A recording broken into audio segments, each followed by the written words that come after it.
All right, we ready. I'm ready. Let's do it. Okay, today, guys, we have our first guest couple, my cousin and soon-to-be cousin-in-law. Yes, I'm Rock Monet. I'm Young Mill. Yeah. So, how are you guys feeling today? Saucy. Sauced. Yeah. No, I'm just playing. I feel good. I feel like this weather has been a little weird. It's been having my body a little weird. Like Monday it was raining and cold, and the next day it was like sunny and the sun was out, and then the next day. So like I've been a little iffy. I've been trying to like fight off. It feels like fall already. Yeah. And my body's confused. I'm ready for sweater weather now. I'm not gonna lie. I am too, but it's like if we're going to be in sweater weather, let's get there. Let's keep it there. Or let's transition slowly at least. Cause like it be having me messed up. Like my body is confused. From almost 90-degree weather to like low 70s. Catching colds? Yeah, almost fighting it off. Yeah, she immune system is. She won, I think. Shake ginger shots. No, we need to go to the store and get some. You can make some. Yeah. We need to go get the ginger though. Yeah. Ginger, turmeric. Cause we have a juicer. You do? We have a juicer, yeah. We just need to go to the store. And she needs to stay on top of the sea moss when I get it, but she usually does. I usually gotta tell her like, eat your sea moss, eat your teaspoon of sea moss. Is that what you do? You hold the spoon? Yeah. No, he be trying to give me. Yeah, basically. What is it? Black seed oil? Oh yeah, black seed oil. Black seed oil. Oh, black seed oil. The one, yeah, with the drops. I've never had that one. I've had flaxseed oil. Or the teaspoon. It tastes like. It's like castor oil. It tastes like castor oil, like how castor oil. Yeah. It's hard. Isn't it like the same as like fish oil type neighborhood? I feel like because we used to have to take that. I think that's a little. It's not as thick as fish oil. Either way, it's very disgusting.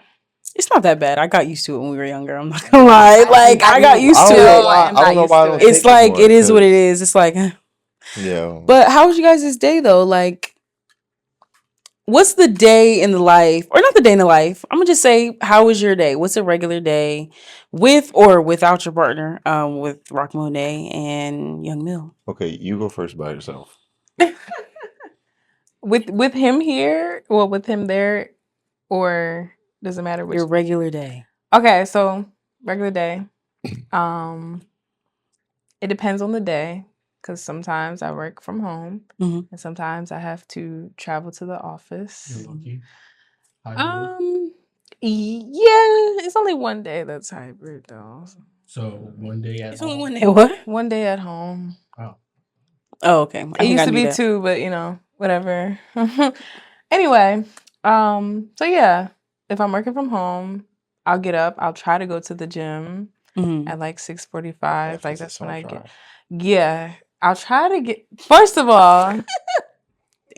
It's like no. It's been a try week. Okay, that's why he said it's been a try week. Like there's nothing wrong with a try week. Because as long as you know it's a try week. It's a try week. Yeah. Don't be lying to yourself and being like. Because Mother Nature, she be doing her big one. Right, and then women have try weeks once a month. Yeah. And then sometimes the try week don't work, and then the next week should be like, all right, so now I gotta go. I gotta lock in. Yeah.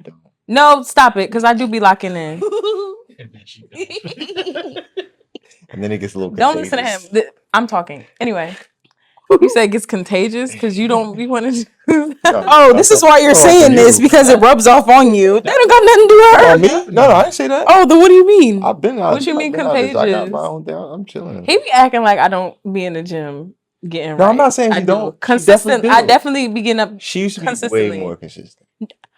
Definitely. It's only been about 2 weeks that I've. Well, I'm gonna say this. Aren't you planning a wedding?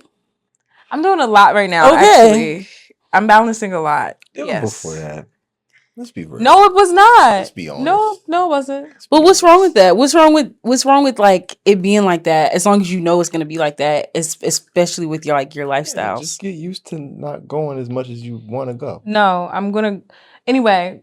He don't know nothing. Let her finish. Anyway, let her finish. Yeah, like not you telling me to let her. Because for all that he could be telling the story, right? He could be telling. Go ahead. So I'll try to get up. So if I work from home, I get up at 6:45 and go to the gym. If I don't go to the gym, I don't have to log on for a meeting until 8:30. So I don't be waking up till about 8:15. You know, Russian, yeah. During the week, when I do go into the office, I get up at 5:15 and I go to the gym and I come back, take a shower, get myself together, and I'm out the Why door. did you say okay?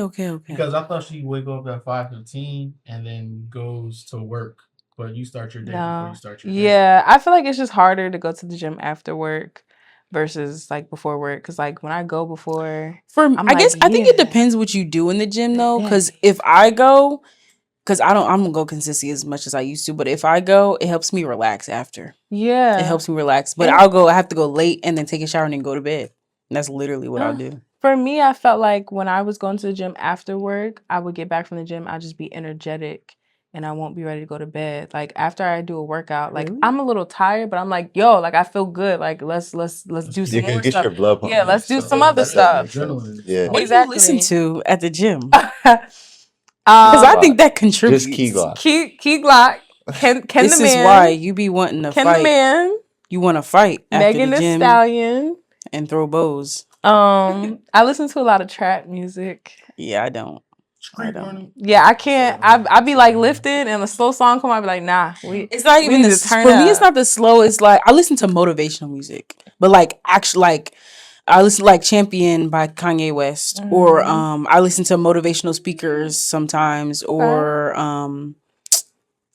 I listen to gospel sometimes. I love that. And it's like that. So like I'm not getting hype. I'm winding down. No. And I'm shifting my mindset. I feel like trap music is motivational. Like Key Glock be like, yo, it is from time to time. Let's go make some moves. Let's go make some money. Let's go. But I don't want to go to bed thinking about running down on these clowns. If you know what song I'm talking about, I'm not trying to think about that. Or like for Ken the Man, like she be child. Ken the Man is she be popping her stuff. She does. Is a woman? Yeah. Yes. Yeah, you've never listened to her then. If you think she's a man. My thing is for me when I go to the gym, I'm listening to. What are you listening to? My motivation. You watching a show? No. Okay. No, I'm not. That was before we added each other to this. You added me to your Spotify before I was watching shows. So now, or when I was in the gym, I was listening to wrestling entrances. Huh? Wrestling entrances. Okay. Oh, okay. So John Cena. WWE. Radio. I'm Batista. Wait, you talking about the songs? The songs that they walk out to. I got so if I'm walking on the treadmill, I'm listening, I walk alone. And I feel like I'm walking out as the WWE World Heavyweight Champion, even though I'm not. You listen to Can't everybody listens to yeah. Like there's certain things that get us pumped and like our workout. Like what would you listen? What do you listen to when you go to the gym? Because he don't go to the gym. My hype playlist. A lot of stuff is Busta Rhymes. I listen to Busta Rhymes too sometimes. Oh, and I know a go-to song for sure is Annie Up. Oh yeah, that's a good one. Remix specifically with Busta Rhymes. Wait, so do you have a playlist and what is it called? No, I just have a hype playlist. Do you have a playlist? It's just hype. It's not like and what is it called? No, I don't have a playlist. I just put all my trap music together. Like you could on Spotify, you can like click like all your, and then you can make a playlist out of it. So I guess so. Yeah. I have a playlist. It's called Keep Going. Yeah. Okay. But it's like I feel like there's a lot of different stuff in there because I think Busta Rhymes is in there, but it's like I don't know. It just all depends. It depends what's going on. What's going on in that day? Yeah, like it depends on my mind. Yeah. Like there's a couple Nicki Minaj songs in there. Like I'm the best. Like songs like that are in there. I feel like so it just depends. I don't know why sometimes though. Like I'll listen to like sometimes in the gym, depending on the song, I'll listen to like some Griselda. It don't be like. But it'd be the ones with the beats in it. Like Benny the Butcher, West Side, Conway the Machine. Who's Griselda? You never heard of when we be at their performances? They be rapping to and loops. I'd be like, that's a lot of different people. No? Okay. That's all right. I think when you do that, I think about the Jamaican music that I listen to, and then when I'll be like, I'll be thinking about the people Lil Taj listen to. I'll be thinking about the guy from Insecure, the security guard that she was. Oh yeah, right. He did that? Yeah. Oh yeah, Wanye watched Insecure with me. Now you know. PSA day. Now you know. Oh my God, you get the references. Yeah, I do.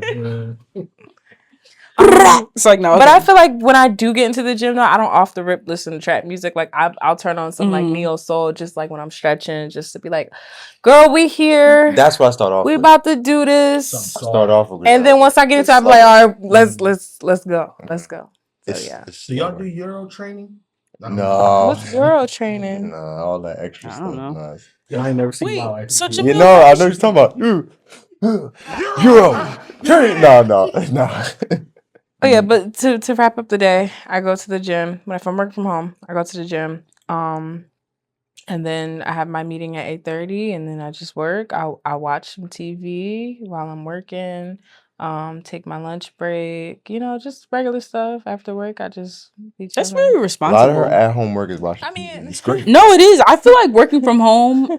I mean, I've never. Well, I have. Let me stop. I've worked from home. I still technically do, but not officially. But when I officially worked from home, and it was every day, it's very responsible. Putting out your full schedule like that. It's not a lot, but it's responsible. Putting out your full schedule. I'm gonna do this, that, this time, and make sure it's all balanced. That's. Oh, I don't do that. But you just did it. You were saying your times. I mean, it's not like I intentionally put that schedule in place. It was just kind of like, all right, let's just do this. I have this. But it's day to day though, right? For the days I work from home, yeah, it's responsible. To me, it's very responsible. Some now, people don't know how to do that. Some people have to rely on other people to make their schedule for them if they're working certain jobs, and some people just don't know how to do that and function on a day to day. How was your day then, Jamil? Well, today I'm off. So when I'm off, I feel like I'm like a butterfly. I let the day flow. I let it flow. Whatever happens, happens. Usually I get whatever I got to do, I get that out of the way. So if it's errands, whether that's washing clothes, going to the store, picking stuff up, whatever, I get that stuff done and out the way. And then from there, when I get home or whatever. You do that? What? As a man? What you mean? You be washing clothes, running errands? No. Oh, yeah. You be washing clothes and running errands, but you plan it though? Crazy. You heard you plan it though? No, what he touching my clothes. Wait a minute, you would? Why? You wash your clothes? No, we wash our own clothes. Why? Because she got too much. Her clothes, when she washes her clothes alone, that's enough for both of us, low key. I have to help her most of the time. She has a lot of clothes. No, for real. She waits for 2 weeks. Well, give her grace because what she does on a day-to-day, she wears different outfits. You don't. When I go to the gym. But see, here's the thing though. Here's the thing. Me, I have to. Because of where I work, I have a certain uniform. I only got 2, so I gotta wash them. And I work 2 days on, 2 days off. That's my schedule. So I have all my days off. I have to wash. Some days he's 3 on. Some days that's sometimes a nice schedule. That's what I'm saying, right? After work, that's what I'm saying. Schedule. So if you want to take off 2 days, that's a week off. Wow. You feel me? Now we're amazed. You just gave me an idea. I don't know. Stop it.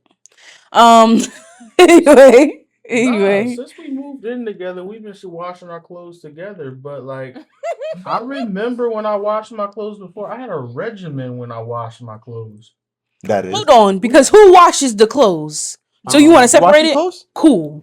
No, who washes the clothes? Because it's not you. Clothes. We both wash clothes. Nah, but having to separate, I feel like is a little sometimes I can get annoying. It can. Jamil, I just don't want to be going through everything. wash the clothes. That's the thing. Don't. So if you want to do it, no. But look, who got it? No, but who got it? Basically, once my errands are done, because then I prioritize throughout the day. When my errands are done, then that's when I become a butterfly. Just let the day take me wherever it takes me. If I think of some lyrics, I write some down. Probably record it. Start a little something. Or it takes me to one of my many game consoles. I'll go to the living room and just have my little blissful moments. No, I can't. Yeah. I'm trying to get there. It's good. Remember we were playing at Mario Kart at your house? We was playing the drink and drive game. Yeah. Yeah, that was terrible. No, that's lit. No, I remember. I was done. I remember when we was playing Mario Kart in his parents' basement. Oh, when? New Year's Eve. Oh, y'all played that? No, you. Oh, I wasn't a parent. I was dead, so I don't remember. And I remember y'all was playing the baby game, the silent library. That's what I remember. I don't remember that. Is that a different holiday? Okay, Most I don't likely. know. I remember them cheesecake, the cheesecake cups. that was good. Yo, I'm not lying when I tell you I had 6. I had like 6. You They and were Amira big. keep saying that. Amira said, I'm not lying. Amira said that's the best thing I've ever had. Bro, there were 6. They were big. It was so good. They were regular size. No, but it was like muffin size. They puffed up because it was cheesecake cupcakes, so it was like swirled. Oh, I mean, it was the best. It was bigger So they than were, regular yeah, they cupcakes. were, That's the yeah. best I've ever had in my life. But the fact that I had 6, You said that too. the fact that I had 6 and That's felt what like I'm making your mom on her birthday. I could eat more. That was horrible. I was like, where is this going? Wait, was he? Luck. No, No, he I wasn't wasn't there. What year around. was that? I wasn't. This was around. before he was 21? Before I met him. You probably knew him. I didn't. No, but see, that was just That's crazy. funny. No, but that's what's crazy, right? Like all of us met at some point Yeah. before y'all got That's- together. I was about that. I tell her that all the time. Oh, What's it called? Yeah, you were the last person. The The invisible string theory. Mhm. So, like, for everybody that doesn't know, That doesn't. so yeah. back in 2019, when I first started filmmaking school, Yeah. he was there as well, and he told me his vision, and I was like, I believe in that. And he was like, we're gonna run into each other again. We're gonna link up. We're gonna do some work.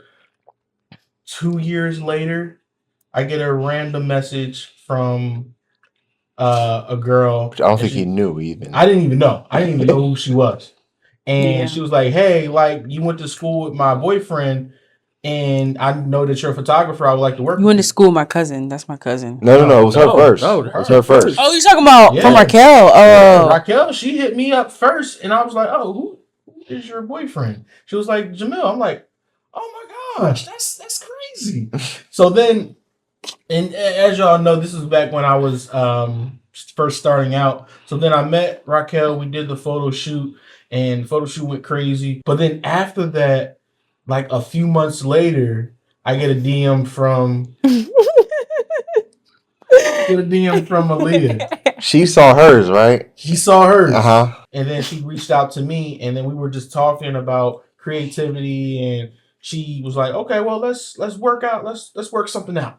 And I'm like, all right, let's do it. well, I picked you because you had already started. You had already done shoots with other plus size women. So Okay. so I never knew that. technically, I wouldn't have chose you if I didn't feel you were some type of experience or if you didn't care. Because let me be straight. It's a lot of photographers that don't care about getting the full figure of a woman, or actually a full Of a figure person. even of a person. Yeah. So I was like, that's important. So I really wanted that. So that's why you stuck out for real. I appreciate it. So technically, these two are the reason why we are here today, and that's why we call this the For Lifers Chat. I was thinking about that anyway. I was like, oh yeah, that's probably gonna come up for sure. We're going. I always think about that. I'm like, man. So wait, you said invisible string theory though. You want to talk about that? So the invisible string theory. I want to give. Wait, let me tell y'all what. So the invisible string theory, it's saying it's more of a spiritual, but whatever, romantic or philosophical idea than a science. Sorry, excuse me. The invisible string theory. It comes from y'all. I'm kind of lit, but I can see, but I'm not comprehending. Let me read it. Okay, hold on. No. At Okay. least lit. The invisible string That's a theory lie. You right behind her. All right. They're finished. connects two souls who are meant to impact each other's lives. But it's a belief that people who are destined to meet, help each other, or be together are connected by an invisible string or thread that can stretch or tangle but never break. Mm. You Okay. think we had an invisible string? Yeah, I feel like things that happen. So they happen wait, for a I'm gonna say reason. why we feel like we have the invisible string though, Yeah. because It goes deep. I'm sure it does. He It goes met- before you. I bet. he met me mom. When did you meet me mom? Do you remember? So I think I met her back around the same time, like 2020, 2021. Wow. So it was just like random. It was, even though it was random, Okay, but it was. it was early 2021. Yeah. I feel like there's always been almost like a connection somehow, some way, because after It was right before we did our shoot. I forget his name. I don't know his name. I just know his Instagram. He had an event at the shop that I was working at. Yeah. Oh, And I had not only met you for the first time, but I think I met what was this? This was back in 2021. This is when we In the fall. went to that place. This wasn't in the fall. This was in the summer. Yeah, right. Because I remember we left you guys because it was right before Amir's thing. His parents had a party for his sister. For Amira, it was because she was about to go play professional. To go away. Yeah. After we left that, we went there and we saw it. Are you serious? Yes. What? Yeah. And then, when I saw him there, that's when we was like, "Yo, I was really thinking about doing some videos. Like, let's work. Like, let's put some stuff together." Because I remember him in school. He was talking about. He said, "Yo, I got an idea for this." Boom, boom, boom. Like we was talking about some music. I didn't know this part either. You didn't know that? Are you serious? Right before y'all came there, y'all was with her. And, yeah. And I had a feeling. I asked you. I'm like, you didn't. Why wasn't you there that day? Well, that's because of Amir's thing. Me that. That was because of Amir's thing. No, but he asked me that, and I didn't know what day he was talking about. I'm like, I don't know. Oh yeah, that's why. And I didn't know what else happened before that. The only reason I left is because I'm a performer, so I was like, all right, I gotta go. Mm-hmm. Like I told him I was gonna be there for the first half, the speeches and everything, and then once the after party stuff started and everybody was just chilling. I was like, all right, well, we got a dip, and it was just me, her, and a couple other people, my friends. That's it. Yeah. And then we met him. We met him there, and after that, that's when I basically reconnected with him and was like, yo, let's collab. Like I see you out here, you making moves. Then there you go. So that's because I don't think there's anything else. Is it? With the invisible string theory, I feel like we were just missing each other. Like we were missing each other. It was getting closer and closer. We were missing each other over and over again. Yo. And my thing is go ahead. I'm gonna let you finish, but go ahead. I got something else to add. Go ahead. My thing is that's crazy for what y'all just said, because if you would have met me at that time, that was a crazy time. It happened. And I think it was 2000. Was that 2018? When? Amira's going away party or whatever. That was 21. That's 21. Oh, that was 21. Mm-hmm. A few months before we met. June, okay, I still think it was just all before the time it was supposed to happen. It was still a weird time. Yeah, it was still a weird time. I was still figuring things out. Mm-hmm. I don't think I had a job at the time. I was just roughing it. The world was still. Oh, you had to stop at the one job. Weird. No, I quit. Oh, okay. I quit, and my parents got on me. But I just felt like it was right. I was like, I'm not about to be staying at where I was at. I was like, I'm not staying here forever. Like, it was so many examples in front of my face. I was like, I'm not staying here. And I just quit. Like, I just quit. I didn't have no savings. I ain't had shit. I didn't have nothing. I'm sorry. But I didn't have anything. Did you believe in yourself, though? Not really. And I didn't know where I was going. And you want to know something? I think that was the summer. Because that was during the summer. Yeah. That was the summer, because I'm going to tell you this. I don't think I've ever told anybody this. Maybe I told you. We were at another cousin of ours in Philly. We were at their Sweet 16. And Auntie Kim looked at me and said, which is your mom. My mom. Auntie Kim looked at me and said, Aaliyah, you have a really pretty face. You should model. That's why I started. That's why I started looking. Because Auntie Kim said that. And I was like, really? Shout out to mama. I was like, really? She was like, yeah. I was like, okay. Literally, I think like a month later, I started. You never thought that though? Like, you never considered modeling for that? No.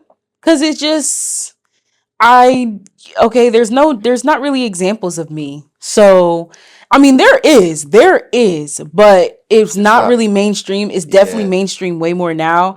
Shout out to Rihanna. She's one of the OGs that did that for real. But it's mainstream now, but it was not back then.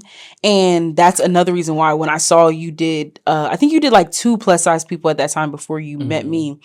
I was like, okay, this is somebody who I feel like, okay, I'm going to try with him. And then we had good conversation around it. So, and you were a plus size guy too. And you weren't a freaking weirdo. Met a lot of freaking weirdos before I met this one. But, ciao. But, okay. What? Oh, yeah, because it's not like you're saying weirdos before I met this weirdo. Oh. This Yeah, guy. he is a weirdo. He's my But weirdo. he's a great. Get your hand off me. You get your fucking hands off me. He's my stinkabuka butt weirdo. Anyway. Okay, so before all of that, and this is just what I noticed going back, because I would see it in your room. Y'all had a sleepover one night. Who? Girl cousins? Oh, okay. I was like, I don't know what you talking about. I'm one of the only guy cousins. So I just know because I remember y'all were showing what y'all drew, right? You drew a painting of a man with a do-rag. Is this something you noticed or is it something I told you? No, it's something I noticed. You noticed myself. that? Yeah. Oh, look at you. And I was like, because I've told you this. Manifested a do-rag man. The thing about it is, back during that time, I was very big on do-rag. How many? Oh, how many did you That's have? how I met him in school. I didn't know what color his hair was. How many did Straight you wait? How many do-rags. do-rags did you have? So I had about 80 do-rags. No, you didn't. You had like 150. Okay. I'm okay. Yeah. Don't be. It was very. He had like 150. I had whatever y'all say, velvet I'll believe it. do-rags. Yeah. I had snakeskin do-rags. I had leather do-rags. I had He had the chromatic Yeah, ones. when he came into school, it was a different do-rag every day. That's what I'm saying. Every day. It was a different. It was a do-rag every single day. What did you call yourself? The do-rag king of South Jersey. And nobody could touch me. Nobody could touch me. He had it. I see why. And my waves was going on. I see why people say Jersey is a different place because what? Jersey stand up. We're an amalgamation of the cities surrounding us, so we make up a great melting pot. Yeah, We're a I like melting that pot. word, amalgamation. Yeah, I might have made that up, but I might be right. What? Y'all look that up and let me know if I said something. If I did, Amalgamation. That is a very good word. That's a real word, Jamil. I know it is. Oh. What's the definition of amalgamation? An amalgamation means the process of combining or uniting multiple things into a single whole. Come on, bro. Come on. Oh, wow. What did you? My dictionary. Lyricist. Before y'all got together, too, I'm like, the do-rag man. She's been working with the do-rag man. Is that what he identified as in your head? Yes. Okay. Well, he didn't. I didn't know the official title that self title he gave. I didn't know that. I just know he made a couple videos where he was like going through do rags in his closet. I'm like, okay, he really do this. Like he's serious. Seen those videos? Yeah, because we followed each other after because we talked in school. Yeah. So when he was doing his early videos, yeah, all that stuff, and then. So I was like, they're still there. This ain't for no reason. And then I remember you was talking. You actually brought him up. You didn't say his name, but you said because you was talking to all of the cousins, and you said, "Yeah, I'm gonna go and hang out with my friend Wanyeezy." I said, "Wow, she called him friend. You don't call nobody friend." Sure don't. So I was like, "This is very intentional." She might like him, and I was like, "Okay." You want to know something? And he said that to me. Jamil listened to me. I didn't know everything. I know you listen to everything, but like, okay, you listen to everything in long term because we was just trying to get stuff together early and you wasn't listening. I was like, okay. No, yeah. But I have a lot going on. I be having a lot going on. But you listen to stuff in long term and you observe important things, I guess. Okay. No, but you understand how I grew up. I'm the oldest of all the cousins. So like me, I didn't have nobody to look up to. So I was just very observant. I didn't do things that my peers did. Because I didn't know what was going to get me in trouble, what wasn't going to get me in trouble. I just sat back and I would watch. I remember you told me that. Yeah, that's how I was. So I'm very. That's how I was as the middle child because I'm like, you're in between. What you're doing up there. I'm not going to do what you're doing down there. I'm going to do something else. No, okay, that's interesting. That's. But I gotta watch out for all y'all. I watch out for all y'all. Y'all my little cousins. Weirdos. Y'all my precious. Yeah, I'm talking about you. Precious cousins. Have you ever stayed in a relationship out of fear rather than love, loyalty, or respect? Out of fear? If you don't want to say fear, or if you don't want to be verbatim of fear, like more so like second guessing, like, oh, if I leave this relationship based off of this, and that, is that going to compromise my loyalty? Is that going to question my respect? Is that going to question my like fear of my love? Person, it's like not necessarily fear of the person. Fear of the outcome. Yeah. Or fear of like even what you stand for in the relationship. Yes, I have. Sometimes I tend to bite the bullet for the bigger picture, the bigger optics of situations. And I'm learning how not to do that and to just put myself first, because everybody out here is doing what's best for them. So why can't I do what's best for me? And people are going to talk regardless. They're going to have opinions regardless. So it's just like, I might as well just do what best suits me. But that took some time to get to that place, because I overthink a lot too. And, I'm a recovering people pleaser. So she used to be addicted to that, yes. She's recovering currently. How did you figure? Okay, AA. So I'm sorry. So how did you figure out that you were a people? Like, what made you? Yeah, I was gonna ask that you were a people pleaser. Because I don't feel that. No, I don't. I'm not saying I feel the complete opposite, but I've just never. You never noticed pictured. it? I've never associated that with you. Wow, that's great. Because that's great. You would have to see her interact with her friends. It's mostly with her friends. I feel like friends and people family she considers close to. Yeah. Okay, like, I would I feel like I have seen it because I get what you're talking about, but I just don't know if I would define it as people pleasing. No, it's definitely people pleasing. Yeah, sometimes I would do things because I'm like, I want this person to like me. I want this person to think that I'm valuable. I want this person to feel comfortable around me. I don't want people. I want to try. Maybe I'm low key a control freak. So I felt like at a certain point in my life, for most of my life, I felt like I could control what people think about me. And so I'm like, I'm gonna make these people think this about me. Like I'm gonna, I want people to like me. I don't want people walking around thinking I'm this way. You're being too harsh on yourself. I wouldn't say control freak. Maybe you would like to control. Maybe you like to. What is the word? You like to be responsible of your own narrative. Yes, but in some way, it does have to do with control, because realistically, yeah, she's trying to steer that narrative into them other people about what she thinks. So it's low key, kind of trying to control what they think about her in a way. So exactly, because we didn't think that either, but it took like some looking up to figure out what that actually is, and it is a form of people pleasing. But even with my parents, like I feel like I did things to appease them, and everybody wants to please their parents, but that is a form of people pleasing, because I'm doing this to make my parents proud. I don't feel great about it. I'm anxious about it. I don't really want to do this, but they'll be proud of me.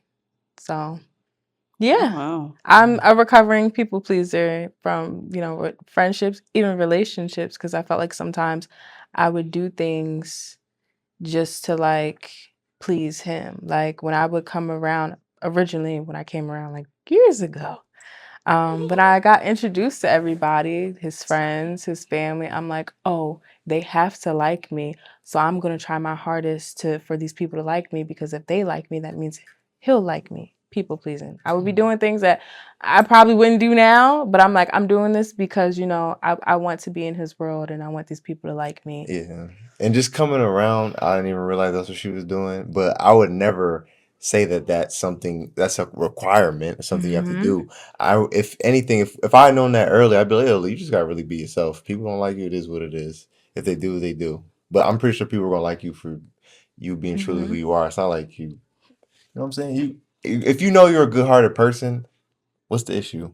But if people do have a problem with you, that's maybe they got a problem with themselves. If you really have nothing negative to offer. But also, these are people that you've been around like your entire life, and so I feel like people that you have been for a very long time around, they have a large influence on when you bring new people in. You know what I'm saying? Yeah. And so I held that super high, and I'm like, I have to be this way. And like he's never asked me to do that, like he said, but me being young, coming into a situation where everybody's known each other for like years, and like, he's very family oriented. I just wanted to just fit in and just, make people like me. I don't think I ever took it as that because I think I met y'all on y'all year like 3, 4. I didn't take it as that. Because you didn't live here yet. I moved back in 2016, and I met her at the right when I moved back because she came over. I remember when I met Raquel. You were really quiet, but I didn't take it as that. I didn't take it as that. I took it as like you were just shy. Like I didn't take it as you were sitting back and observing the room and being like, okay, let me act a certain way. Oh no, I have social anxiety. Yeah, she be low key trying. I still deal with social anxiety. When I come around people and like I come into rooms that are like already set, like. But even when you started to get comfortable, though, I still took it as shyness. I did. Like I was like, maybe she's just shy and it's like just wants to be to herself, not trying to like do things that you wouldn't like. She wanted people that exactly. She'd be like, yeah. Is it time? Can I say something now? No, like you know. But like also, I deal with social like you remember when I made you your cake? Yeah. I was so surprised by that. I was like, she wants me to make her a cake. Why does she want me to make her a cake? Why? Because you didn't really talk. So I was like, is she testing me? That's how I felt. Wait, this was during the pandemic? I think it had so. To be, cause her it was right before I went to Georgia to start like catering. We didn't really talk as much? No, I just felt, I was just like, why did she? Where did you do that? 2020 or 2021? It had to be 2020. It was right before I went to Georgia to start catering. So we really had a birthday party at my house. Yeah. COVID. Yeah. That was the first cake I ever made by myself. Outside of Aunt Mina. That was my first cake. So I was nervous about it, first of all. And then second of all, and that was like the first thing I really took seriously, I think, besides my job I had at that time after culinary school.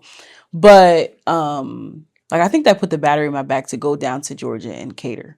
But and also Kyra's cake, that crepe cake. Yeah. But I just feel like I was really confused by that. I remember that. I was like, why does this girl want me to make her a cake?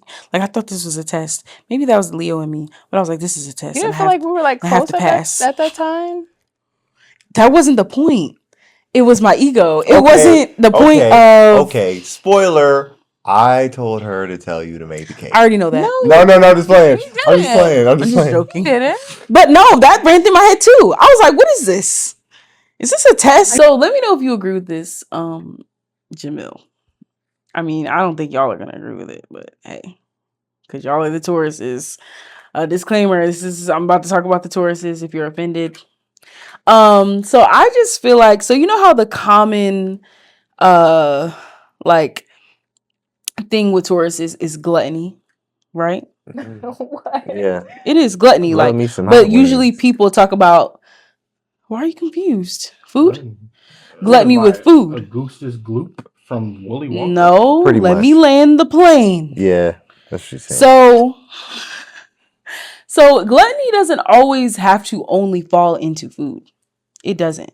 So I just feel like and I do know quite a few, like when I was like thinking about this, because I just really was like analyzing and a little bit over analyzing, but analyzing like who I'm with and like why I attracted you, like, because I'm a very passionate person, especially as a Leo, but we're not talking about me right now.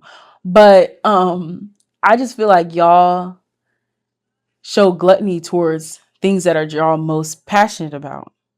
And I just feel like, so I'm gonna say this. So I actually got this from ChatGPT, but it says Taurus gluttony in all aspects, being egotistically passionate and the urge to be comfortable. So Taurus, or the Taurus, is ruled by Venus, the planet of beauty, comfort, and pleasure. Mm-hmm. So I just feel like the glutamous or glutton, however you would say that tense of word. No words. Gluttonous. Okay. Oh, gluttonous. Sorry, the gluttonous ways of you is like you're passionate about. I don't even know how to truly explain. Like, I just feel like you're passionate. I don't know. What would I say? I'm trying to define it. So our passion is we put a lot into our passion. Yes, but like it's like obsessive. Overindulgent. But then you get obsessive and then you get in a comfort spot, and it's not even necessarily that it's dangerous for other people, but it's kind of dangerous for yourself because then you want to stay there. You want to stay there. You don't want to move, and then it makes you anxious that you have to move and you have to readjust and you have to do other things in order to keep going and keep evolving. Mm-hmm. Do y'all disagree with that? So, Well, Jamil, sorry. I was asking Jamil because he's on the other side of it with me. Oh my God. Ask it again. Oh my God. The whole thing? No. Like, Surface do you level. feel like, okay, I've only known Raquel for about half the time you've known her, but I don't even want to say no, but you know what I mean, because it's not the same caliber. But I feel like with what Raquel was just telling us, I feel like you may have been, because you said you're trying to get out of it, overly passionate maybe about the way people saw you and the way you came off to people. Like, I don't want to say you're not vain. You're not vain. Let's be clear. But you're overly passionate, or was is whatever, overly passionate about how people see you and how you come off, and the not perspective. What's the word I used earlier? The narrative of what you give off to people about yourself. Yeah. It's like there's pros and cons to that. And I think you're right. Yes. I thought she was right when you explained it. I said, "Yeah, you're absolutely." I'm trying to think of what I came to with his. I can't think of it. Hold on, I have to. We hate change. We hate change. Y'all hate discomfort. We work so hard to get to a comfortable spot, and we're there, and we're like, "Oh, this feels good," and that's the true definition of like. But then it starts to get uncomfortable, and we're like, "Oh, do I have to do this?" But then when we do it, like 9 times out of 10, it turns out better than what we felt before. But just trying to just get through to that change is hard. Yeah, she do. I was just talking about it today, how she'd be scared of trying new stuff, and it'd be like making me mad. Now I can't really talk because I don't like trying some stuff. I'm a very routine person as well, but I do be out there. I'm like, you know what? This ain't gonna kill me. Let me see. Let me see. It could be something you might think I'm gonna hate. I'll still try it. Yeah. But it's like, no, you don't be surprised. You think you're gonna hate it. Let's be clear. Because you say it, and I'm like, okay. But going by, if you know me, you know what I might not like and what I might like. I'm just saying. I'll be open to stuff. I'll be more open to stuff. Stretch. I'm about to say. I'm sorry. Nah. But that's a stretch. Okay. Let me not say that. No. You be open after the fifth thought. That's cool. What's wrong with that? Sometimes I gotta think. I gotta think a little longer than some people. No, because I'm not impulsive. I'm not gonna be like, okay. Oh, Coke, yeah. Like, you know what I'm saying? Okay. He just takes it right there. He's a very black and white guy. Like, I never heard that, but yeah, let's see. Oh, fentanyl, yeah. Let's see what that do. No. Did you try that? No. Why are you bringing up all these drugs? All right, because I'm talking about some super extreme stuff. Okay, I'm not saying I'm not open-minded. But I am to a degree. I'll like, I see from other people's perspective. I'll let people be who they are. You have open-minded thoughts. I'm not judgmental. And then you get there. You have open-minded thoughts, and then you get there. But it took a little bit, but you got there, didn't you? That's because we're Aquarius. Anyway, sorry, we're not going to talk about that. You know what's good? Sandwiches. No. Exactly. What? He said, you know what's good? Sandwiches. I know what he said, but what the heck does that have to do with eat sandwiches? Oh, right. All right. But that's because I had them. And when I had them, I did not like them. But guess what? I tried. And then you know what? I give things 2 or 3 chances. Whether that be people and stuff. No, and inanimate objects. You give people 300 chances, 3 million chances. You don't give people 3 chances. You give them more than 3 chances. That's a super over-exaggeration. If we're being completely honest. Wait. So I figured it out. Your gluttony is your urge to... Your gluttony... Okay, sorry, let me put it into words. Your gluttony is your urge to gain the independence of figuring out and doing things by yourself. You do not like to ask for help. No. You don't like to ask for help, but it's not because you're like, oh, I can be independent. I know what I'm doing. No, it's like you have an urge to go through these lessons and really truly learn for yourself instead of asking for help, and the help is sitting literally right next to you. I ain't gonna hold you. That might be a guy thing, though. It's also a guy. That is a guy thing as well. And I know that's a thing of like trauma and people who come from certain areas and certain spaces. But like for you, it's like you don't even be open to the conversation. You don't. Of help? Of like not help, like forcing yourself to go through the lessons. What's wrong with that? Forcing yourself to go. That's what we're doing. What's wrong with that? I just did Raquel. I can't do you. But listen, you gotta understand. Like, you gotta understand. But but my thing, I'm saying forcing himself to go through the lessons. That's what I'm talking about. What's wrong with that? As a black man in America, you know you have to go through the failure. You have to, because that's life. You have to, but you have to. Like even if the example is right in front of your face.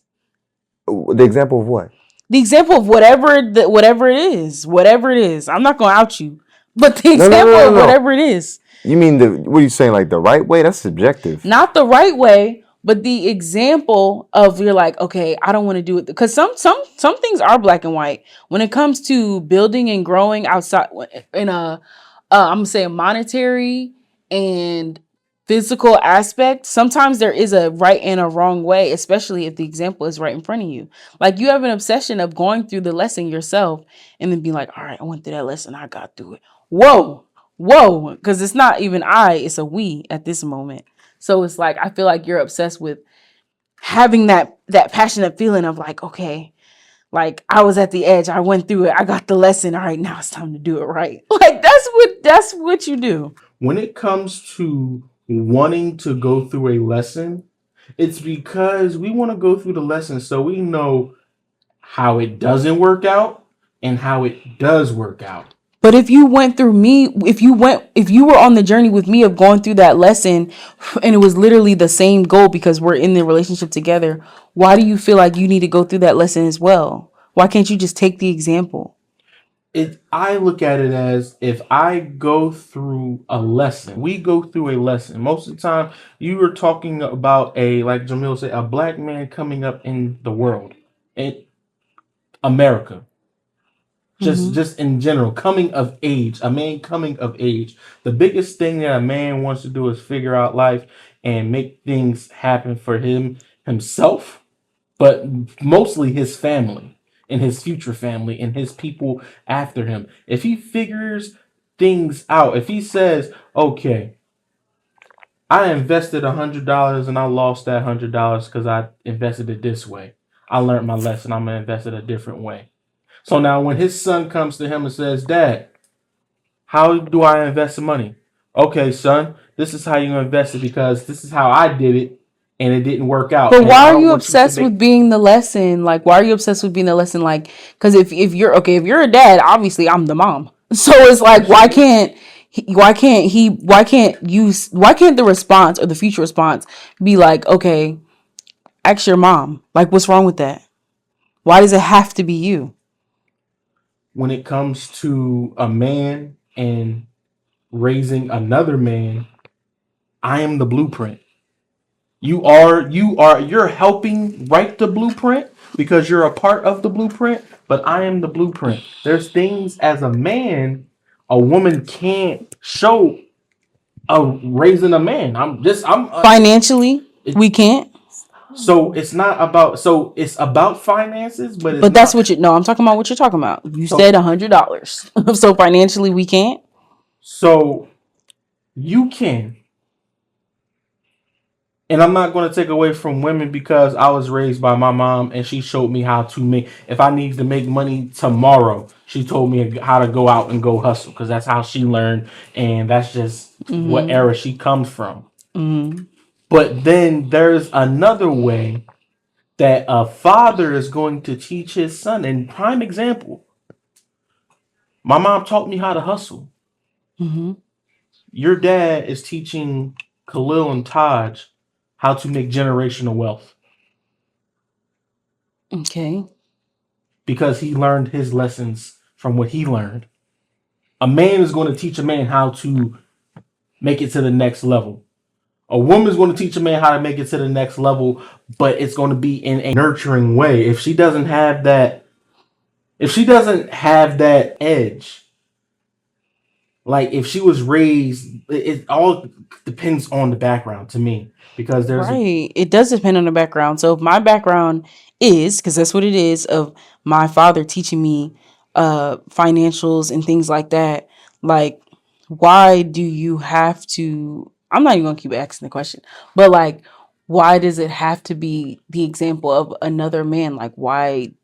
I'm not even gonna ask why. I'm not asking why, because this is your journey. It's not right or wrong. I'm not dismissing your experience and how it came about, but I just feel, and I feel like it'll always be kind of opposite, that you don't have to put yourself through those hard lessons. Especially when sometimes, not all the time, because we're going through this together, that you're not doing this by yourself. You can sit and observe and listen. And even if there's A through F of ways of doing it, and I did it on A and you did it on C, you can at least do it in a different way and learn in that different way instead of going through the hard lesson of repeating history. Mm-hmm. That's all I'm saying. Sorry, what? No, all I was going to say was piggybacking off of that. Off what Wanye said. Well, the whole topic, because it's about like what we want to learn ourselves and things like that. You gotta understand, we're still at an age where we're still wrapping up, figuring out who we are individually. So even though we are in a, we're couples and we are a unit, we still have our individualism, our individuality between each person. So, and we respect each other's individuality. So there are things we do want to go through on our own just to know, can I figure this out on my own? If I can, that's great. But I know if I can't, I do have my significant other to fall back on, which that's fine. That's either way, I think it's fine, because truth is, we're not always going to be there for each other. Not that we don't want to be, but sometimes we physically can't be. So we have to know, can I do this on my own? If for the time being I might have to. What if, say for instance, y'all have to be apart because somebody got to work out of town? Can I handle this by myself while I'm by myself? Can I do this like on my own? And just being realistic here, knocking on wood, but we are going to be by ourselves at some point. And we got to know if we can do things on our own. That's all that is. Because yes, we are a unit, and that is a strong bond. Being a unit in marriage and matrimony, whatever you want to call it, your divine intertwinedness. Yes, that's something you find with one person, and it is the right person, that is your person, and it is a beautiful thing. And it is basically one, but you still are you at the end of the day. You're still Lee. Everybody has a journey. Everybody has to. I'm not dismissing your journey. I'm not dismissing your journey. No, I don't think that's what you're doing. I'm just reassuring him. I know you are. Yeah. About him. Yeah. And sometimes I feel like I get in that position where it's like, I care so much about you that I don't want you to have to go through what I went through, or I don't want you to feel the way that I felt learning how to maneuver these things. Like, I'm right here. I have the answers. Utilize me. Like, come on, you don't have to do that. You have to feel that. But some people have to take journeys on their own and figure that out on their own. And the best we could do is just, offer support as much as we can, wherever that is along the journey. Yeah. I heard your reassurance, and I heard what they were saying also, because that's how you are. You don't want me to go through what I will put myself through in order to get to the next step, because you've been through. I don't want anybody to. I really don't. Like, I guess it's something more within me, but I still stand on what I said. as far as when we were talking about y'all sign. But I don't want anybody to go through that because I don't.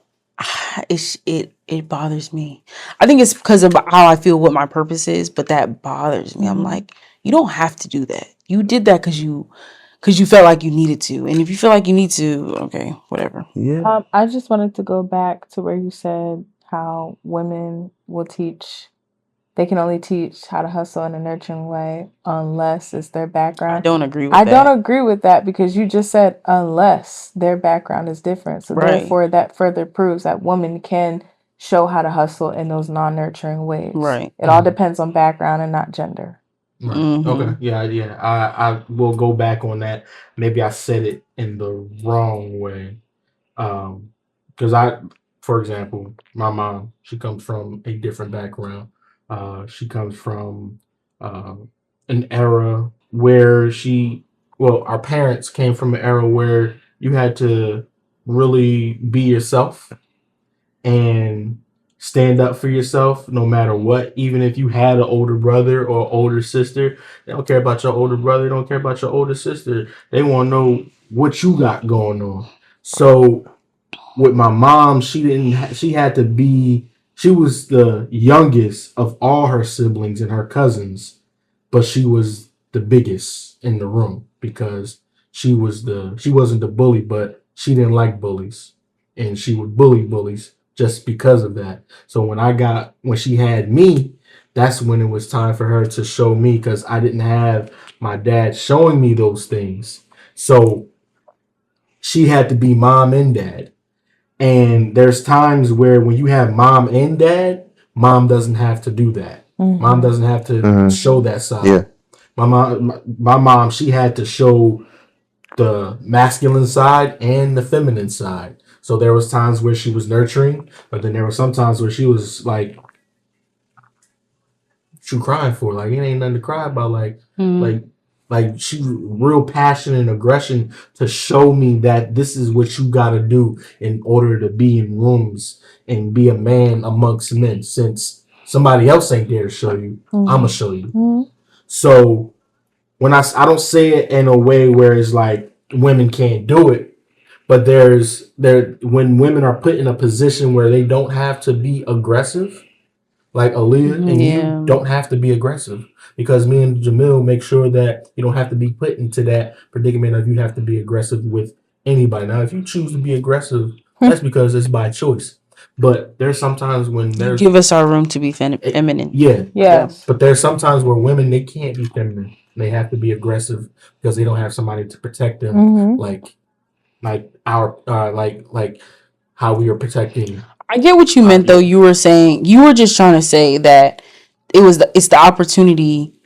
What your example was, it's the opportunity for the man, the father, to be to share that bond with his son as far as what he's learned. So I get what you were saying. Yeah. I got what you're saying, but I just wanted to clear that. Yeah. No, I got that. I didn't want to disrespect any women. I love women. I love all women. I appreciate women. We would not be here as men if it wasn't for women. Factuals. At the end of the day, like I said, my mom, she still was nurturing me, even though she had to be aggressive sometimes. And she birthed you. Exactly. Shout out to mamas. So like they say, go outside, touch some grass. As you can see, I'm touching some grass right now. And shoot something crazy. Helicopter's looking for me. Let me get up. Shit. What has been your biggest loss in life thus far? And it could be personally. It could be a person, position, or like a mental thing. You want me to go first? No. I feel like the biggest loss, I would say, is so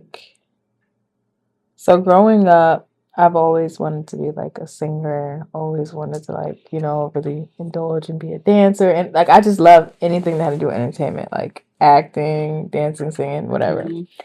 And so I remember I was in high school and I had this choir teacher, and she was in and out. She wasn't fully invested in whatever I had going on. And I was like, oh, okay, whatever. So we had some tryouts for like a solo. I tried the solo. And like every time we rehearse it in choir, I'd be singing the part. Everybody was like, girl, you sound so good. I'm like, yeah. Tried out for it. And I didn't get it. And she gave it to somebody else. And that was that. And I was just like, you know what? Maybe it's just not for me. Like when things don't work out, or if I fail or something, or I don't get the results that I get, like maybe it's just not for me.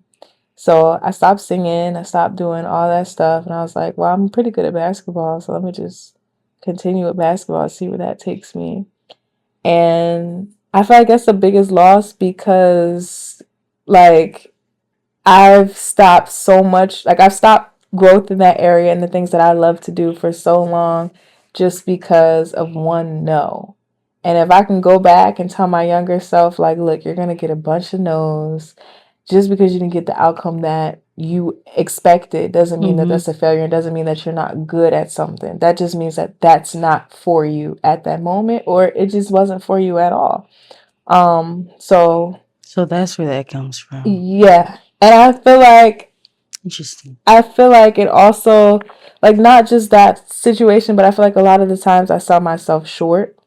Like if I feel like, oh, I'm probably not that good, or oh, like no, I don't have this opportunity, like I'll be like, I'm not good, I'm just not gonna do that. Like I don't give myself the opportunity to be good or to see that I can be good. What? So that's what I say the biggest loss. Why are you looking at me like that? I'd be like that sometimes too. Yeah, it's human though. Sometimes I feel as though I'm not worthy of some things because I didn't work hard enough for it. But then you go back to think about it, like, oh, I was worthy of it because it was put in front of me for a reason. Exactly. Yeah. So that's my biggest loss, just quitting before I even got to see the potential. I like that answer. Janelle, what was your biggest loss? I mean, there was a point where I felt like I was gonna lose who I was in my life. Like it was, yeah. So like basically that summer when Nana passed, that was not a good summer. That was really bad. All that stuff leading up to that, it was really bad. Like I said, I grew up with this very close-knit family. We were a huge family. Like the way we were really tight. I remember that. We was over each other's houses on a weekly basis. Like we was that close. We went to school together. Like we weren't not running into each other. So like Nana passed.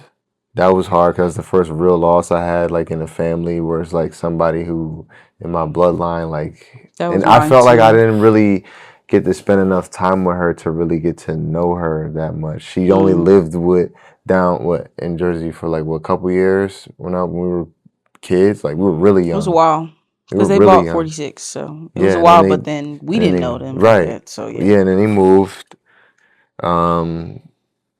So. And I always felt like, damn, like I really don't feel like I knew her as much as I wanted to. So that kind of hurt. And then that same summer, that's when my parents split up for that little bit of time. It was? Yeah. Like it was like pretty much right after that. But they're back together. Yeah. But yeah, so I didn't even realize that. Again, being like a family, us four, and of course you guys, as additional family we saw all the time. Us four being split up in your household. Yeah, like that made things worse. I wasn't myself anymore. I was very mature as a kid because I was trying to stay who I know how to be. Like nothing's wrong. Everything's okay. It was just hard for me. I felt like I didn't want to be one of them kids that I grew up around who acted up and would act out because of this. You were trying to stay inside of an expectation, though. Have you ever felt all that? the time? Yeah. I felt like I was supposed to. Like I'm very mature. I realized at a young age, looking at all y'all like, damn, like I'm the oldest. Like I gotta set an example for all of my cousins and for my little sister. Like I gotta be somewhat of a. I mean, cause I don't ever tell people, yo, follow me on what I'm doing. I'm a good example, but that's what it was though. But I would never tell y'all to do that. But it's just like I have to set that just in case they're looking at me because I am the oldest. We were told to. No, no, not by you. But we were told to. See, I don't know. Your oldest cousin, I didn't know that. That's what it was. I didn't know that. I was just doing what I thought I should be doing, and then wait. And then for a year after that, y'all moving. That was even worse. I was like, yo. Child, that was devastating. Yeah. I remember that. So, I was like, yo, I feel like with all of that happening, I'm like, I feel like who I think I am is slipping. Like, my identity is. That's a lot of pressure on what were you, 12? I was in middle school. Were you 12? Middle school is such a. I was going that summer. I was going into sixth grade. I was going into sixth grade, and I remember me. I'm always that kid. I always big people up. I was always friends with everybody in the classroom. It was cool. Everybody didn't have no problem. No one really had a problem with me. I remember going to sixth grade. Someone who I ended up befriending. The first day he saw me, he was like, "Yo, when you went to go to your desk, you looked at me, and I swore you was gonna like beat me up one day." The way you looked at me, and I was like, I don't know why people thought you were so intimidating. I never was. But but it was just so much going on that I probably sometimes I couldn't hide. And being in middle school trying to hide stuff, everything that I'm going through, it's like I think I am handling it well, but I'm not. And at the same time, I'm still trying to not show my mom that I'm stressing. Because I don't want her thinking we're in a bad spot. Like, oh, y'all got you. Like, yo, you mom, you got me messed up. Living out here in this strange apartment. I want to go back home. Like, and then I'm feeling like my dad's at the home. He's at home by himself. Like, I don't know. I didn't know what was going on between them. It's not my business. But just being in that position, not knowing anything, not being able to change what's going on because I don't know what's going on. It's like, yo, I felt like. And then Amira, she's a little bit younger, so she's like, "Yeah, I got 2 houses now." Like, Amira, that's not what this is.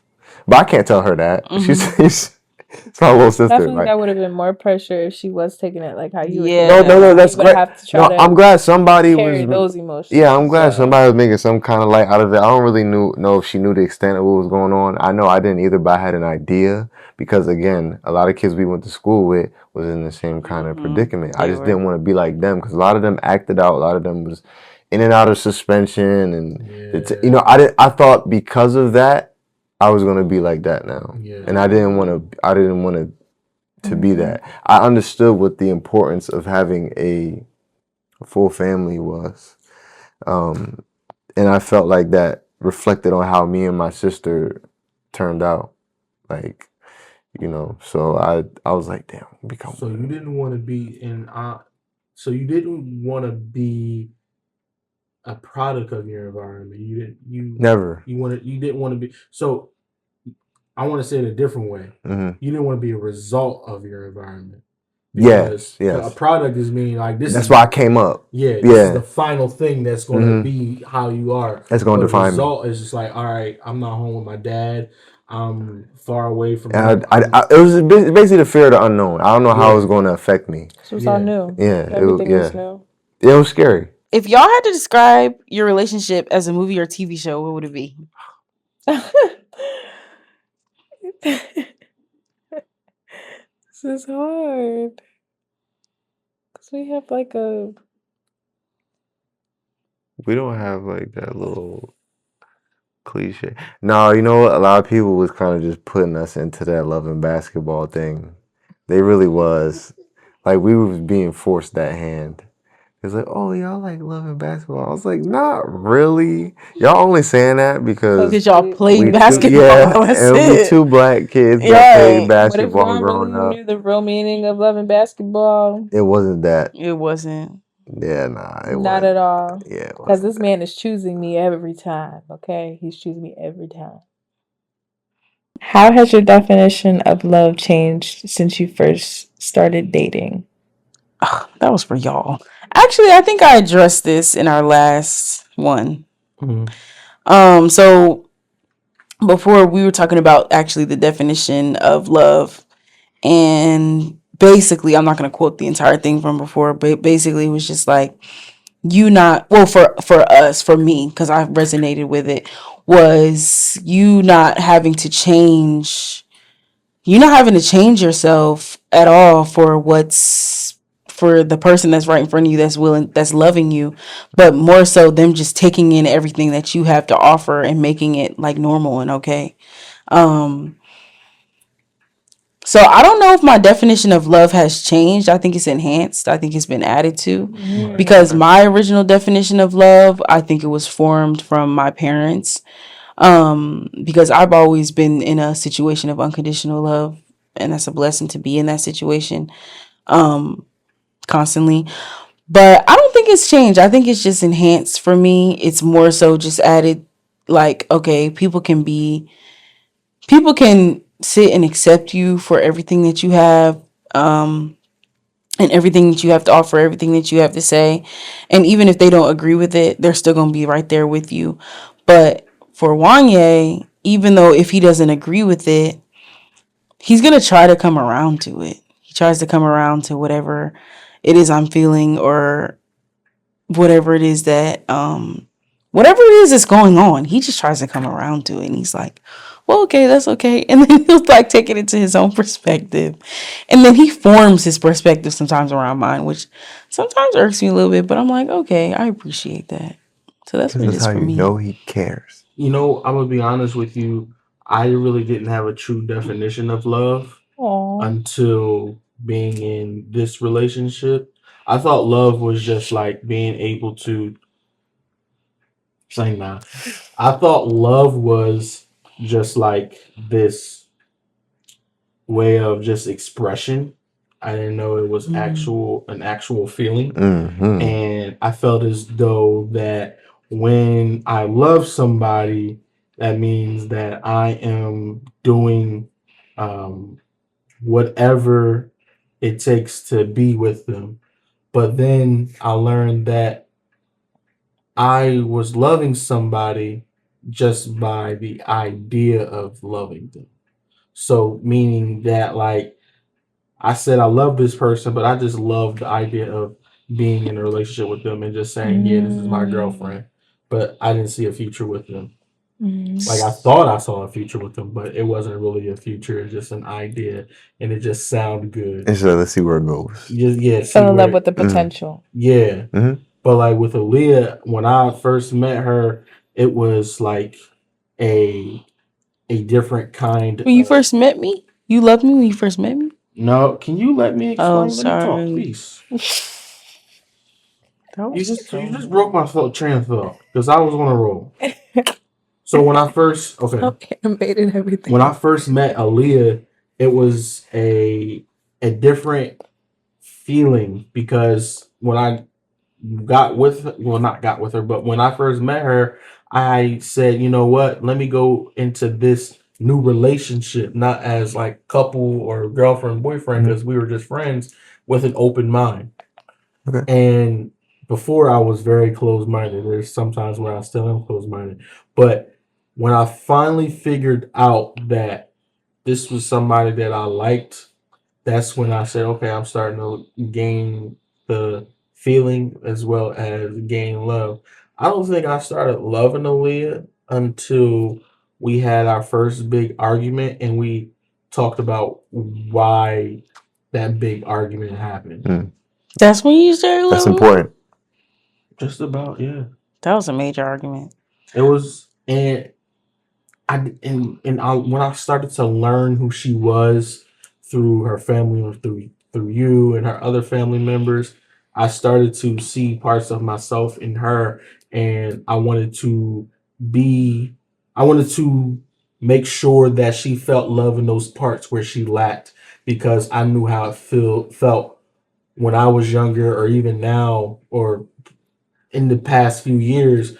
I know how it felt when I didn't have that love. So I wanted to give that love to her. And now it's just like whatever I feel as though she needs when it comes to love, I try to do my best at. Sometimes it's not what she needs, it's just like I have to just love her how she wants to be loved. And I didn't understand that either. I wanted to love her the way I wanted to love her because this is how I love. And if you can't accept how I love you, then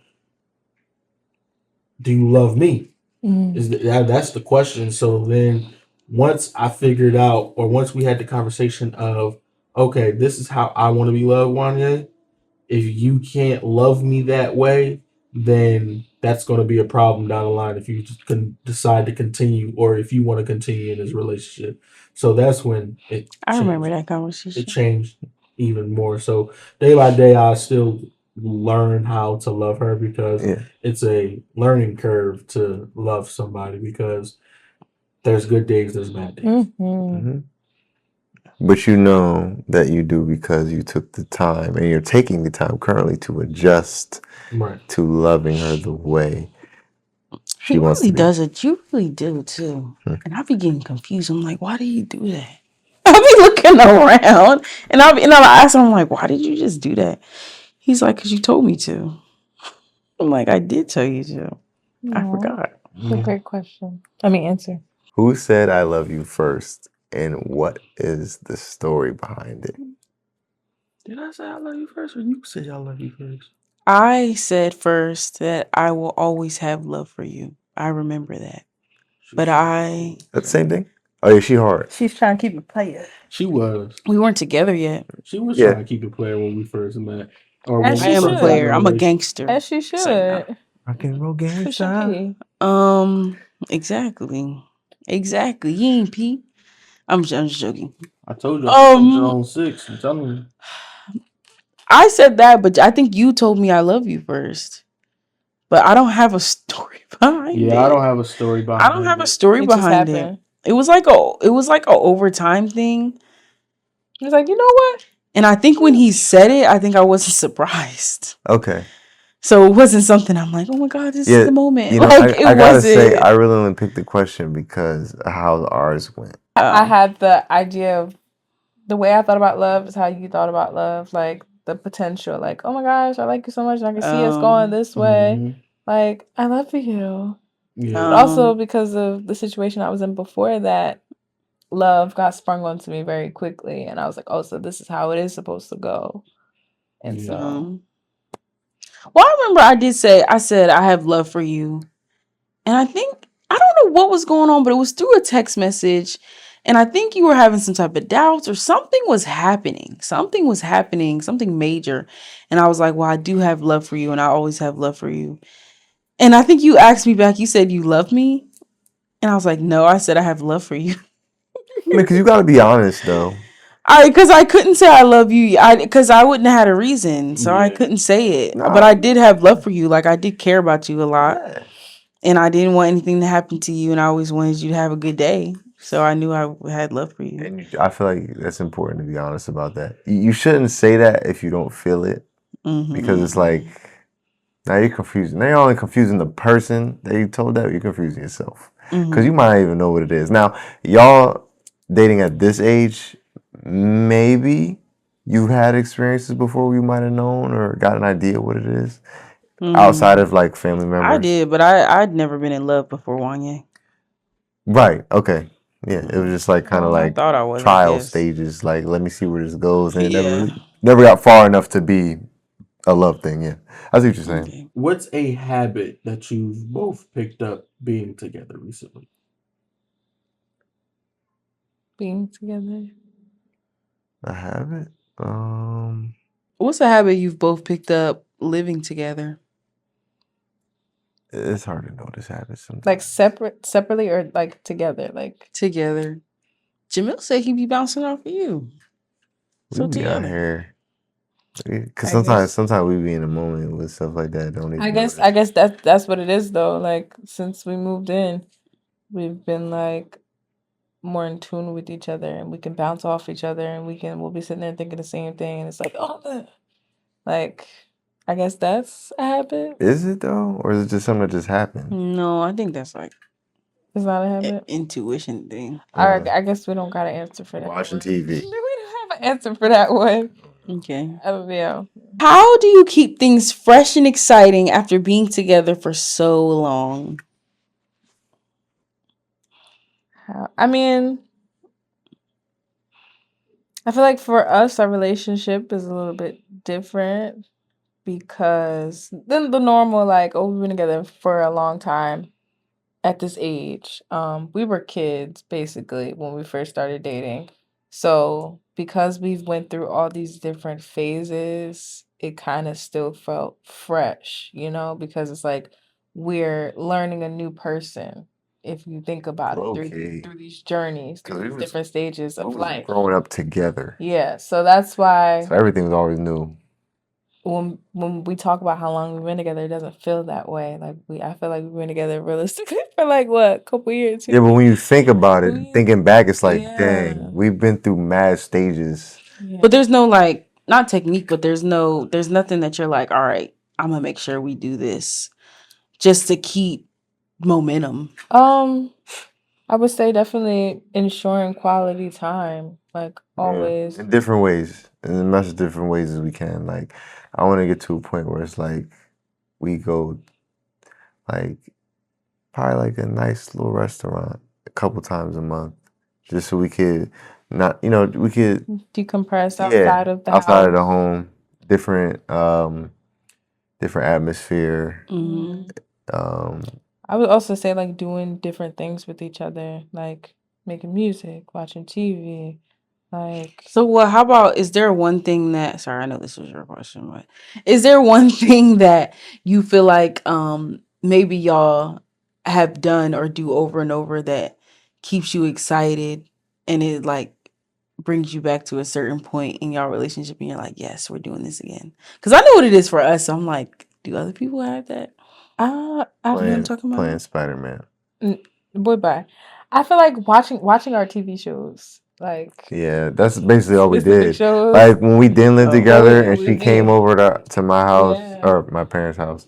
We Yeah, that's what we did. Like eating Chick-fil-A we and watch Cold Stone and watching our watch whatever we watched. Like, and that's like that's what keeps us simplistic. It was it was like, oh, this is like simple times. We just had our little cruddy jobs. Life was simple and wasn't a whole lot of responsibility. Especially Love After Lockup. Oh my Oh my god. god. I've never watched that show. That show's so dumb. I hear that show is so common for couples to watch together. I've never watched that No, show. but the thing is, it was an accident. Like, we weren't even trying to watch that. We was watching couples therapy. Yeah, marriage boot camp. And that just came on after, and we just kind of was sitting there. It was like, this, what's going on there? they funny and weird. And this is a weird situation. And I kind of want to see what happens. And then we kept watching it. And also, going back to the keeping it fresh, just hearing each other out and like asking each other like, what do you need from me? Like, I'll tell him like, you know what, I love flowers. I like flowers in this stage of life. I need you to. Oh yeah, we make sure we tend to each other's love languages. Like, or like we'll have check-ins. Check-ins basically. We'll ask how each other's doing, how have you been? Yeah. So just in case we get lost in that, like, because her thing is like, it is words of affirmation and like gifts and stuff. She says she likes flowers. So and at some point, what's her love language? Words of affirmation. No, not you. What's her love language? Words of affirmation and acts of service. Yeah. So and his is quality time and physical touch. Yeah. I know his is quality time.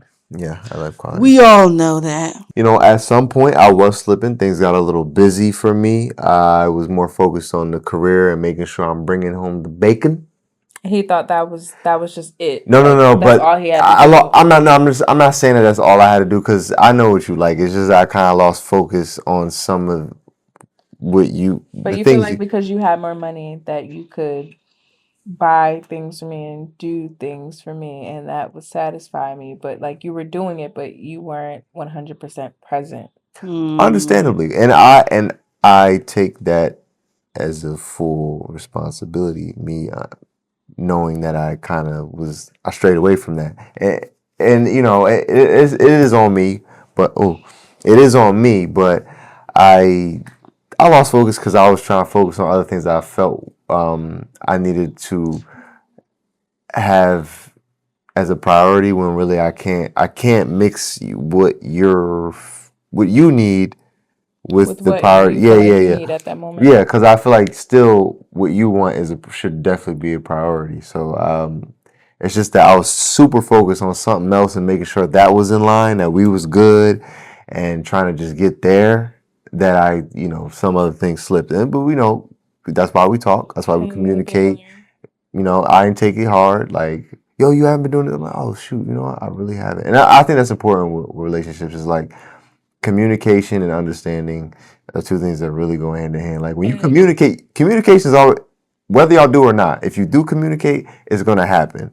But what you can't do is get defensive. Like when somebody tells you, like, yo, there's something you kind of lacking on, like, and you be like, nah, that's not true. I have been. I was trying. I do real good. And the thing is, you might actually feel that way. But just know you can always do better. You can always do better. And because if you're not, they'll know if you're trying your hardest. And if you're not, they'll let you know that. That's what they're there for. It's not to like be on you for real. Sometimes you might feel like that. Like, yo, you're not my mom. You're not my mom. I say that to her all the time. I'll be playing. But also, when you tell your partner like the things that they're lacking in, I feel like you have to find a way to do it with love.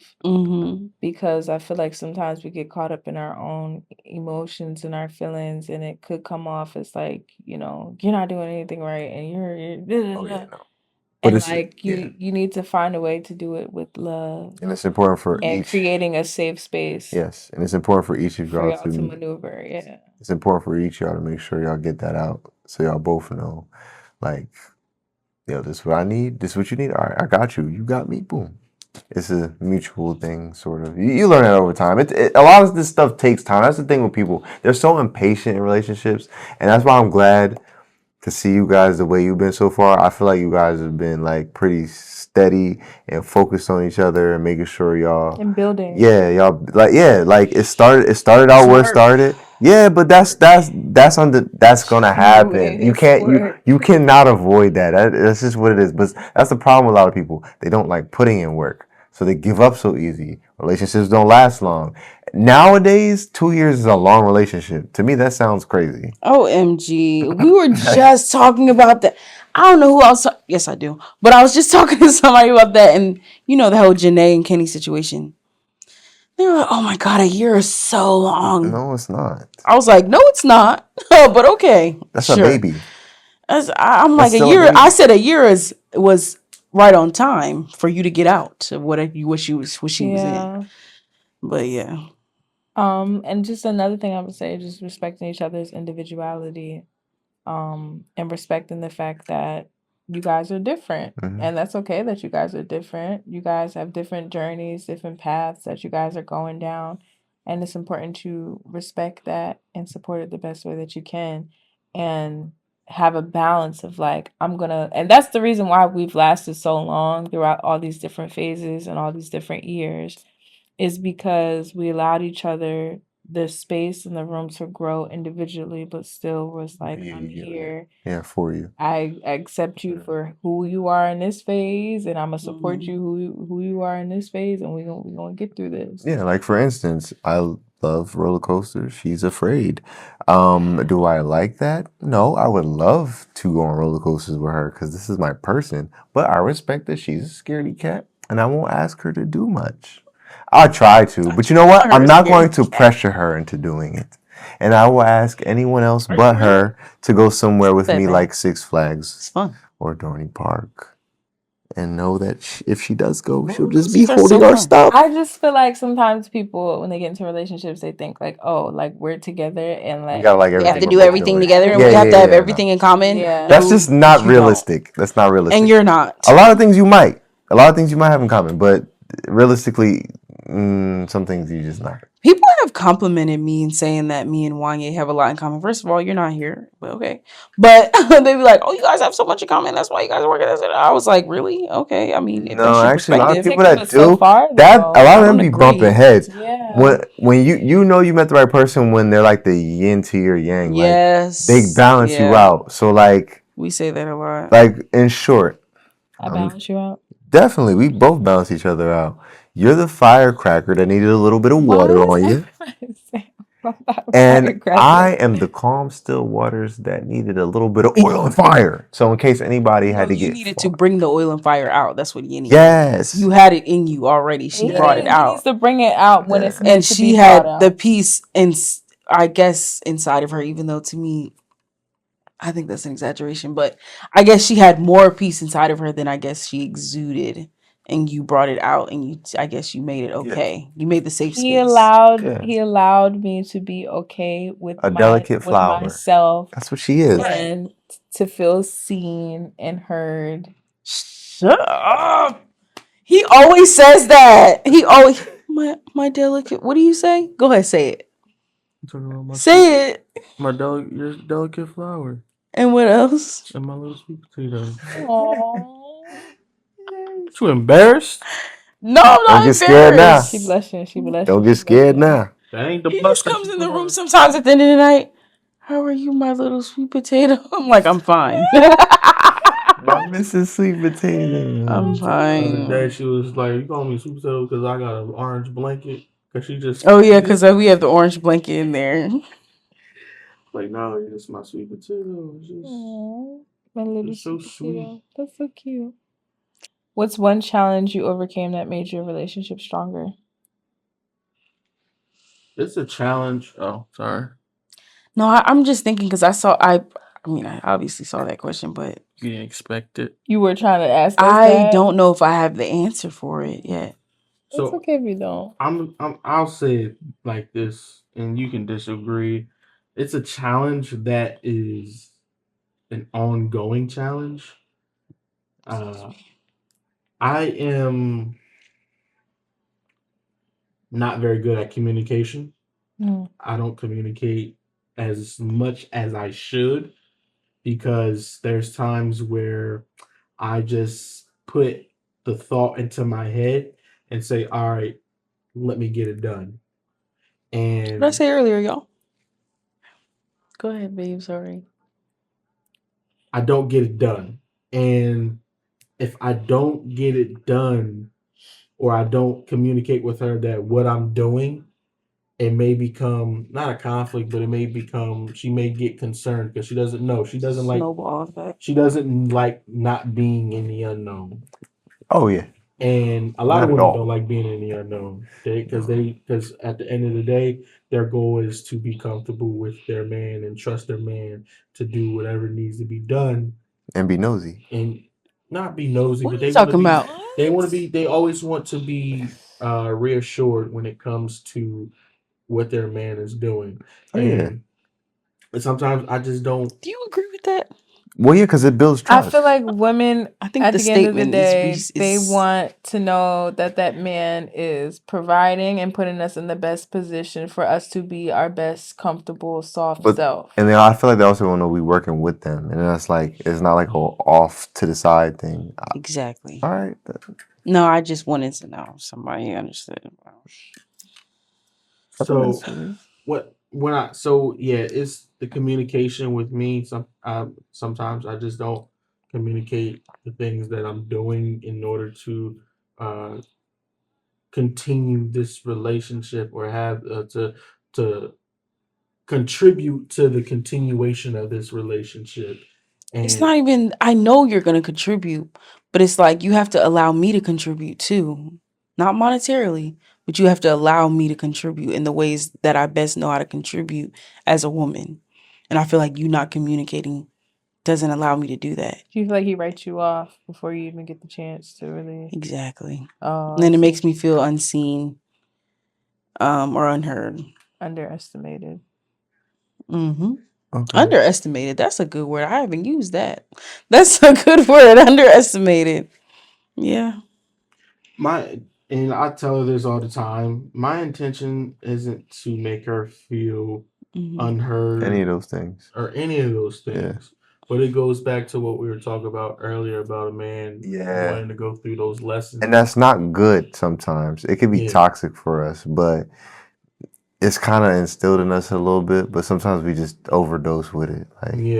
You know, so I get what you're saying. I believe your intention. I believe you. Yeah. I do. I believe you. I do. I gotta see it. Or else you'll be walking on and that's just my eggshells trust issue. But Mhm. I still have to see it in order to get out of the trust issue. That wasn't started with you, but it was started elsewhere. Mm-hmm. So, what was your response when you were first told you were interested in me? Like me as more than a friend. So like, so basically we're asking for what your response is when you were first told that your significant other was basically interested in you. that's for me. Basically, Okay. yeah, go ahead. Let's hear it.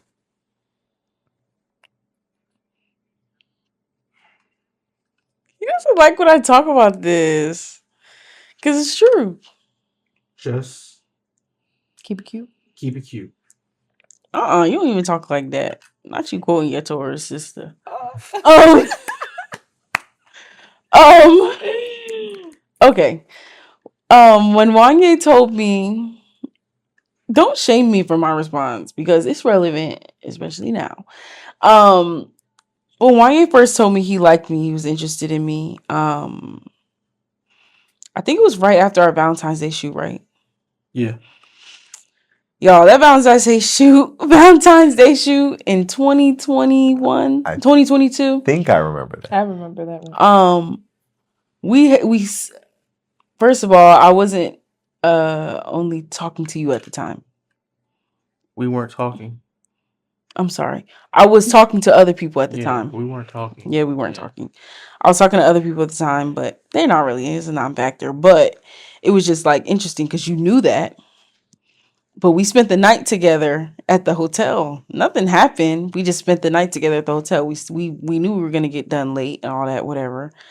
I'm not gonna say how the whole conversation went, but during the night, y'all, Wyatt was holding me so tight, like he'd been hug deprived. Like he was hugging me so tight, and I'll never forget that because I remember in the morning, I tried to get up. He said, "Where you going?" I'm sorry, not like that, but like he's like, "Where you go?" Like he was tired, so he's like, "Where you going?" I'm like, "I'm going to the bathroom." But was it later that day? It was after we left each other. Mm-hmm. I had went to work. He went to work. And he was just like, I like you. I'm interested in you. I can't quote you for real. You know what? Let me just say it like this. It was something in the air after that because that same day I went to work.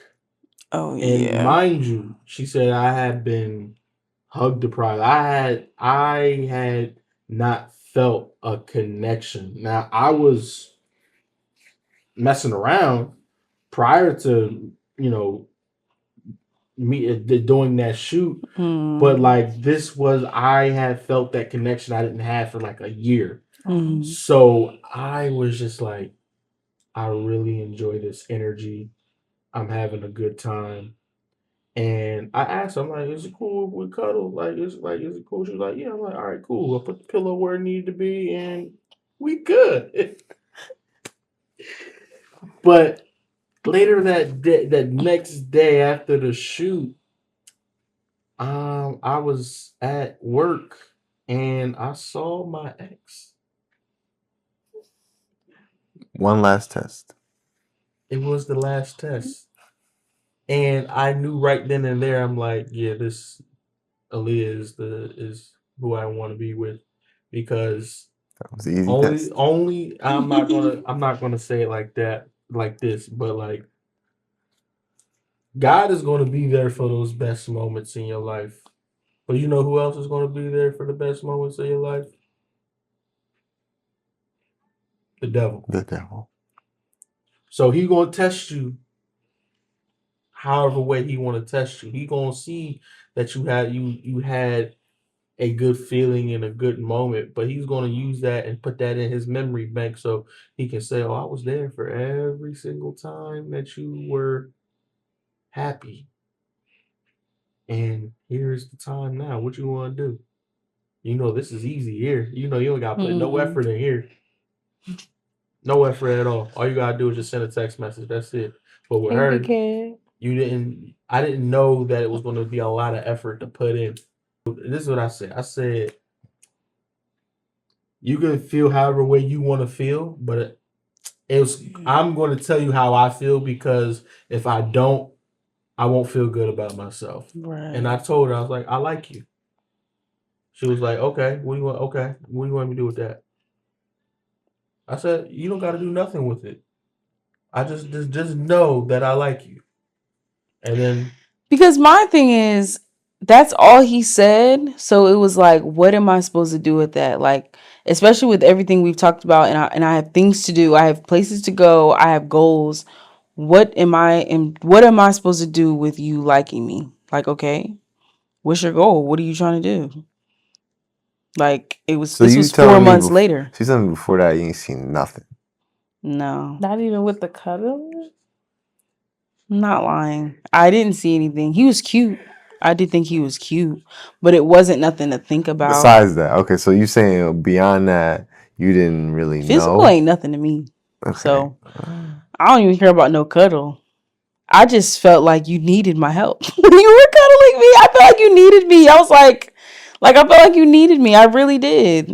I really did. My thing was subconsciously, she liked me because up to that point, I had already met her dad and her brother and her family, her majority of her family. Because didn't I meet Shakira? Yeah, I met everybody in her family up to that point. And subconsciously, she saw how I moved with everybody in her family. So she had already made a decision that she was comfortable enough with me to go to a hotel room. And I told everybody. When I tell you I told everybody, I told everybody. It was like, what you about to get into? Ooh. What you about to get? I told my mom. She was like, oh, this is what y'all do now? This is how they do? You told your mom? I told my mom. Actually, I told my dad so. But I told him for safety. I really didn't see that. Because us also, I'm gonna acknowledge this. We were real friends. Friends.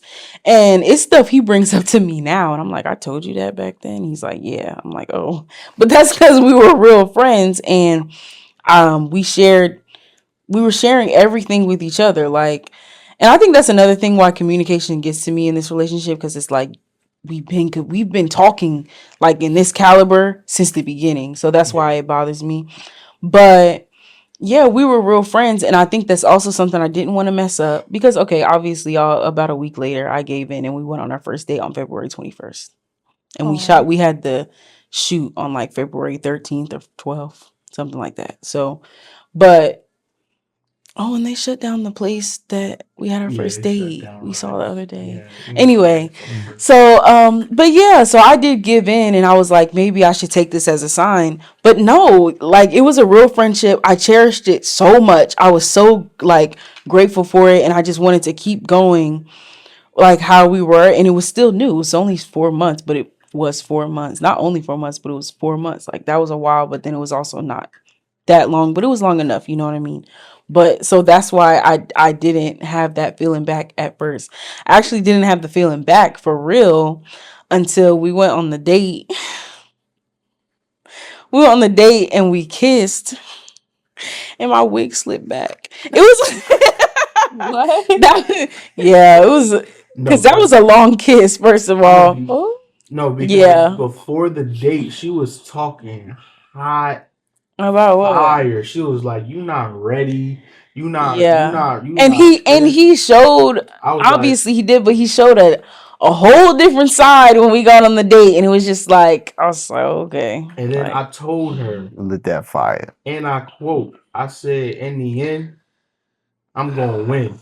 She was like, "What does that mean?" I said, "Just watch." And this is the For Lifers chat.